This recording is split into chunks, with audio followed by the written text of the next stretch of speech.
Hi guys! Okay, so welcome to my 32-week update. I'm sorry about the lighting. It has been so nice the past couple days, and then literally today, so gloomy, such weird weather, so I'm just trying my best to get some natural lighting on me, but apologies. Okay, so this week the baby is about the size of a head of lettuce, 17 to 19 inches long. I don't really know, my apps differ, so I'm just gonna say both. He's weighing close to 4 pounds. I'm not surprised. Feeling pretty heavy, getting closer to that birth weight, I hope, of like 6 pounds and not 8 pounds, but we'll see. The good news is that I don't have any more acid reflux. It hasn't been a problem, so I've been able to sleep like laying down. It's awesome. No more Tums, all that. The bad news is that I have still had a lot of rib pain, back pain, and then recently my feet really hurt when I'm working. Usually they didn't, but now my feet like ache so bad when I'm hurting. I try to like go from one to the other when I'm standing, so. And probably the biggest thing this week and last week, which I know I say all the time, is that stretching, that heavy, uncomfortable feeling of him growing, but it was really, really bad this week.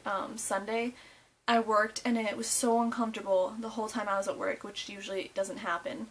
He wasn't even like moving around or anything, it just really felt uncomfortable.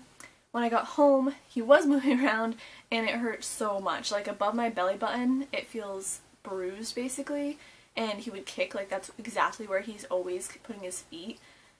Like, I was just breathing out air, trying to calm down. So I went to bed at 9:30, woke up at midnight in extreme pain because that section had grown, like it was like above my belly button and then also to the right there's like this huge section that it wasn't even when he was moving. I mean, he was moving for like 2 hours, first of all. He's moving so much more. But it really was killing me. I sat up in bed, which hurt, like moving at all hurt, and of course, you're pregnant, you have to get up all the time to go pee, so I was like, I don't know. It was literally horrible, and I would try to get on my hands and knees and like, so that he would kind of shift maybe to a different position or something. It was not working. I was doing my like Lamaze breathing, that wasn't working, which I think is because when you're having contractions, it's more of like a steady, deep pain that you can breathe through, but you can't really breathe through his sudden like kicking and things because you don't know when it's going to happen. That's like trying to do Lamaze breathing and someone punching you in the face and then you being like, ow, that hurt. I mean, it's just not something you can really prepare for. So yeah, I was very uncomfortable and I didn't sleep a lot, and the next day I had to call out of work because there was no way that I could go. And I think at like 7 a.m. I called the midwives and they said that basically it was round ligament pain. Usually the bottom band of your uterus is the one that like stretches a lot, and they get women at this stage in pregnancy like really hurting down there. I guess since my frame is so little and I'm so tiny, she said, that I was just getting it in an unusual spot.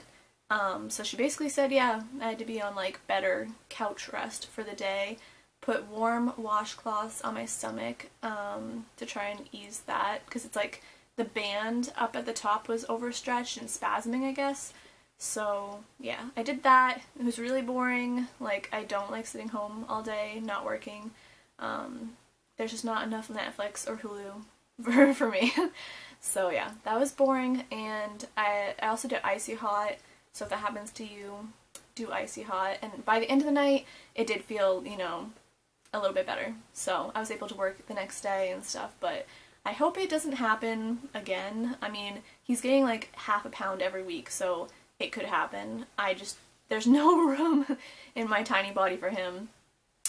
But we'll see. I have also gotten some coconut oil. It's 100% coconut oil. Yeah, and I've just been using this on my stomach, and actually I used it last night. I put it all in my hair, and then I changed my pillowcase so I wouldn't get the one I like dirty, and I just swept my hair up, and then today when I washed it, it feels so soft. But I'm not really sure how I feel about it for like stomach and stuff like that, like skin hydration, versus the cocoa butter that I have with the jojoba oil, just because that one feels like it's thicker, or like it takes longer to absorb, which I like for like the overnight. Like I wake up and it's absorbed, whereas this one I feel like it was kind of absorbed after like an hour before I even went to bed. So I don't know, but it does go on easier. It's a lot easier to apply. It doesn't really smell good, so I don't know why I just smelled it. Okay, and my cravings are Oreos, like so bad. And my family's like, you could eat Oreos, just like get a small pack of like 5 or something. Like, you don't understand. That's not, I don't know if it's just me, but like, I don't just want 5 Oreos. I literally want like 2 sleeves of like the whole pack. Like, I want like 2/3 of the Oreo pack of double stuffed Oreos. And if I can't have that many, then I'm just gonna wait until after I give birth to him. Because I need it. It's like, that's like someone having a whole bag of really good chips and being like, do you want one? Like, no, I don't want one. That's torture. I want a lot. I want a lot of Oreos. And I also want caramel iced coffee, which I will also be waiting for, but yeah, those are in my mind, just dreaming about Oreos and iced coffee. I have also been recently crying a lot when I go out on Facebook because I truly try not to, but like there's so many videos on there that are like sentimental, sappy, or like of like kittens and puppies. Or like I saw one the other day of this mom, her son died at 18 months and she donated his organs, and she got to meet the little girl that had her son's heart and listen to it, and it was very emotional and I cried like the whole time. I don't know. And I cried at something last night that I can't remember. It was kind of more stupid, but yeah, I just tear up all the time. The hormones are getting to me, so. Last but not least, I have been having like the urge to take pregnancy photos, but not like the normal kind. I really want those like tasteful nude pregnancy photos, which is weird. Just the ones from the side where like you're sitting, I don't know, and like obviously everything's covered and stuff, but just like the profile. I just feel like I'm really gonna miss it, and I don't want to pay for someone else to take naked photos of me. And my sister's a photographer, but that'd be kind of weird, I think. I don't think she'd feel comfortable seeing me naked. So I might just take some photos, I guess, by myself and just save them for myself. I just feel like I'm gonna want to remember like how I look right now.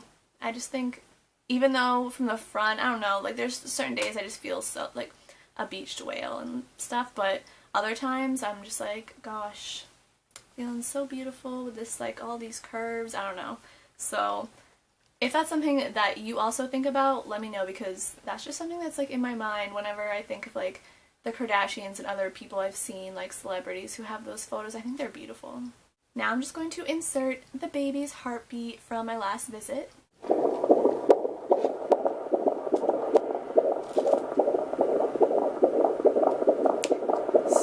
that is 144.